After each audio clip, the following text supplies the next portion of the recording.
요즘 외국인 근로자 고용, 이거 정말 많은 기업한테는 선택이 아니라 생존 전략이잖아요.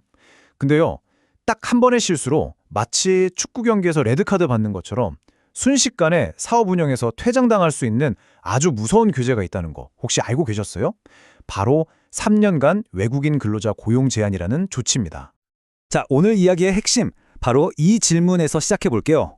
만약에 말이죠, 정말 당장 내일부터 3년이라는 그 긴 시간 동안 새로운 외국인 인력을 단 한 명도 뽑을 수 없게 된다면 우리 회사는 과연 버틸 수 있을까요? 이게 그냥 만약에 하는 가정이 아니고요. 언제든 우리 회사에 닥칠 수 있는 아주 현실적인 위협이라는 겁니다. 네, 바로 이 숫자, 3년입니다. 이게 생각보다 훨씬 무거운 숫자거든요.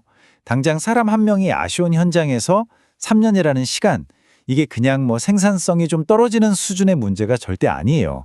바로 납기 지연으로 이어지고 그건 또 경쟁력 하락으로, 그리고 결국에는 회사의 생존 자체를 위협하는 그런 심각한 문제로 번지는 거죠. 그리고 이 강력한 페널티는 그냥 나오는 게 아닙니다. 외국인 고용법이라는 아주 명확한 법적 근거를 가지고 있어요. 이게 몇백만 원 벌금 내고 끝나는 그런 차원의 문제가 아니고요. 회사의 가장 중요한 동력, 그러니까 인력을 수급하는 엔진 자체를 그냥 멈춰 세워버리는 정말 중대한 행정처분인 셈입니다. 자, 그럼 이 치명적인 3년 고용 제한 조치가 도대체 뭔지 그 정의부터 한번 제대로 짚어보고 넘어가겠습니다. 보시는 것처럼 법 조항 자체는 아주 명확해요. 어떤 특정 사유가 발생하면 바로 그날부터 3년 동안 외국인 근로자 고용을 제한한다, 이겁니다. 여기서 진짜 핵심 키워드는 신규 인력 채용이 전면 금지된다는 거예요. 그러니까 대체 인력을 구할 방법이 아예 완전히 막혀버리는 거죠. 그리고 그 충격파는요, 정말 도미노처럼 순식간에 번져나갑니다. 지금 보시는 이 내용이 바로 그 과정인데요. 처음에는 그냥 사람 하나 비었네 하는 단순한 인력 공백으로 시작해요.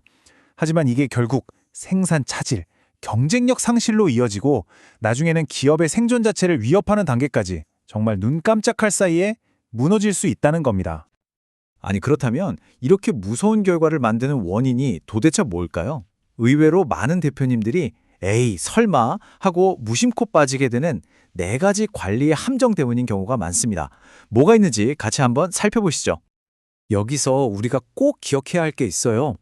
지금부터 제가 말씀드릴 것들은요, 그냥 사소한 실수가 절대 아닙니다.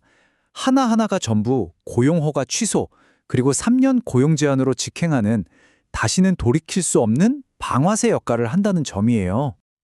자, 첫 번째 함정입니다. 바로 약속과 현실의 차이죠. 이 표를 한번 보세요. 너무 명확하지 않나요? 계약서에 분명히 명시한 임금, 근로시간, 업무 내용, 그리고 근무 장소까지. 이런 가장 기본적인 약속들을 지키지 않는 것. 이게 바로 고용허가 취소와 3년 고용 제한으로 가는 가장 흔하고도 빠른 지름길입니다. 이것 말고도 숨어있는 함정들이 더 있습니다. 예를 들어 함정 2, 너무 급하다고 고용허가서 나오기도 전에 일단 일부터 시키는 거, 서류의 공백이죠. 그리고 함정 3, 외국인 뽑으려고 기존에 있던 내국인 근로자를 내보내는 내국인 보호 원칙 위반. 마지막으로 함정 4, 고용 상태가 바뀌었는데 신고를 깜빡하는 것처럼 출입국 관리법을 어기는 경우까지. 이 모든 것들이 똑같이 3년 고용 제한이라는 위험한 길로 연결될 수 있습니다. 자, 이제 가장 무겁고 또 가장 심각한 사유로 넘어가 보겠습니다. 바로 사업장에서 발생하는 사망사고입니다. 이건요, 지금까지 말씀드린 다른 사유들하고는 정말 차원이 다릅니다. 자, 여기서 정말 중요한 포인트가 나옵니다. 뭐냐면요, 단 한 번의 비극적인 사고가 산업안전보건법과 외국인 고용법이라는 서로 전혀 다른 2개의 법을 동시에 건드린다는 사실이에요. 그리고 이 2법은 아주 직접적으로 그리고 아주 강력하게 연결되어 있습니다. 지금 보시는 이 표가 그 법적인 연쇄 반응을 한눈에 딱 보여주는데요. 사업주가 안전조치를 소홀히 해서 근로자가 사망하고 그것 때문에 산업안전보건법 위반으로 유죄 판결을 받는다? 그럼 그 판결을 받는 순간 그 자체가 외국인 고용법에 따른 3년 고용 제한을 키는 자동 스위치가 되어버리는 겁니다. 여기에는 뭐 협상의 여지 같은 게 없어요. 그냥 자동으로 발동되는 거고 돌이킬 수가 없는 거죠. 자, 지금까지는 어떤 위협들이 있는지 충분히 알아봤습니다. 좀 무거운 이야기였죠? 이제부터는 훨씬 더 중요한 이야기를 해볼게요. 이 모든 위협으로부터 우리 회사를 안전하게 지켜내 구체적인 방어 시스템, 이걸 과연 어떻게 만들 수 있을지 한번 알아보겠습니다. 그럼 어떻게 이 방어 시스템을 만드냐? 방법은 생각보다 간단합니다. 핵심은 바로 이 2단계 회사 보호막에 있어요. 첫 번째는 모든 규칙을 문서로 만드세요. 명확한 인사관리 규정을 만들어서 기준을 세우는 겁니다. 그리고 두 번째는 이 기준이 과연 잘 지켜지고 있는지 정기적으로 자가 진단을 통해서 계속 꾸준히 확인하는 거죠. 예를 들면 이런 거예요. 우리 회사 정기 건강검진한다 생각하고 이런 것들을 점검하는 겁니다. 고용허가서 유효기간 괜찮나? 급여 명세서는 매달 빠짐없이 제대로 나가고 있나? 혹시 계약서에도 없는 다른 공장에서 일 시키고 있는 건 아닌가? 그리고 정말 중요한 거죠. 안전교육, 이거 언어 때문에 대충 넘어간 건 아니고 제대로 전달됐나? 이런 아주 기본적인 확인만 꾸준히 해도요, 대부분의 위험은 사전에 충분히 막을 수 있습니다. 자, 이제 거의 다 왔습니다. 마지막으로 단순히 법적인 처벌을 피하는 기술적인 문제를 넘어서서 우리가 진짜로 추구해야 할 본질적인 가치는 뭘까? 이 얘기를 좀 해보려고 합니다. 네, 맞아요.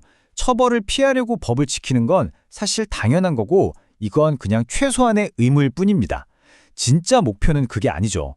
진짜 목표는요, 언어와 문화가 다른 이 인재들이 우리 조직의 완전한 일원으로 잘 자리 잡고 서로 존중하면서 함께 최고의 성과를 내는 그런 하나의 팀을 만드는 데 있어야 한다는 겁니다. 자료에 나오는 이 한 문장이 모든 걸 말해주는 것 같아요. 외국인 근로자는 함께 성장하는 파트너입니다. 그러니까 그냥 부족한 일손을 잠시 때우는 그런 존재가 아니라 우리 회사의 미래를 함께 만들어갈 소중한 동반자라는 이 생각, 모든 건 바로 이 인식에서부터 시작되는 겁니다. 오늘 이 내용을 정리하면서 여러분께 마지막 질문 하나를 던지고 싶습니다. 우리 회사의 인사관리 시스템은 그저 처벌을 피하기 위해 급하게 만든 최소한의 방어막에 불과합니까? 아니면 진정한 파트너와 함께 더 크게 성장하기 위해 잘 설계된 튼튼한 토대입니까? 아마 그 답에 우리 회사의 미래가 달려있을지도 모릅니다.